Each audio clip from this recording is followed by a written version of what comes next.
അക്കാദമിക്സും ആക്ടിവിസ്റ്റുകളും മാധ്യമപ്രവർത്തകരും ഉൾപ്പെടെ 200-ലധികം മനുഷ്യർ ഇന്ത്യ ഗവൺമെന്റിന് ഒരു തുറന്ന കത്തെഴുതിയിരിക്കുകയാണ്. അതായത് വിഖ്യാതയായ എഴുത്തുകാരിയും സാമൂഹ്യ പ്രവർത്തകയുമായ അരുന്ധതി റോയ്ക്ക് മുകളിൽ ചുമത്തിയ ആന്റി ടെററിസം നിയമം എടുത്തു മാറ്റണമെന്ന് ആവശ്യപ്പെട്ടുകൊണ്ട് UAPAയിൽ അരുന്ധതി റോയ്ക്കും കാശ്മീരി അക്കാദമിക്കായ ഷെയ്ഖ് ഷൗക്കത്ത് ഹുസൈനുമെതിരെ പ്രോസിക്യൂഷൻ നടപടികൾ ആരംഭിക്കാൻ ഡൽഹി ലഫ്റ്റനന്റ് ഗവർണർ അനുമതി നൽകിയിരുന്നു. 2010 ഒരു FIR ആണ് ഈ കേസിന് ആധാരമായിട്ടുള്ളത്. ഇന്ത്യൻ പീനൽ കോഡിലെ സെക്ഷൻ 153A, 153B, 504, 505 എന്നിങ്ങനെയുള്ള വകുപ്പുകളാണ് അരുന്ധതി റോയ്ക്ക് മുകളിൽ ചുമത്തിയിട്ടുള്ളത്.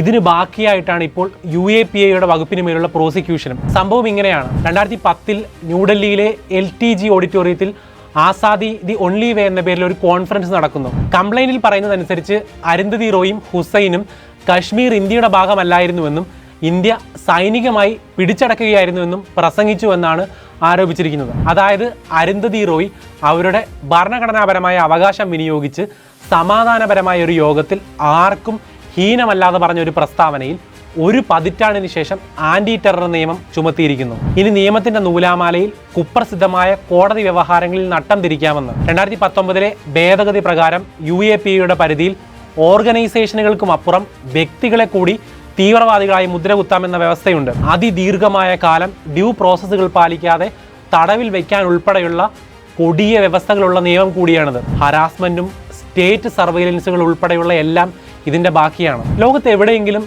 സ്വന്തം പൗരന്മാരെ ഒരു രാജ്യം പാർലമെന്ററി നിയമം ഉപയോഗിച്ച് തീവ്രവാദികളാക്കാൻ ശ്രമിക്കുമോ എന്നറിയില്ല. പക്ഷേ ഇന്ത്യയിൽ നടക്കും.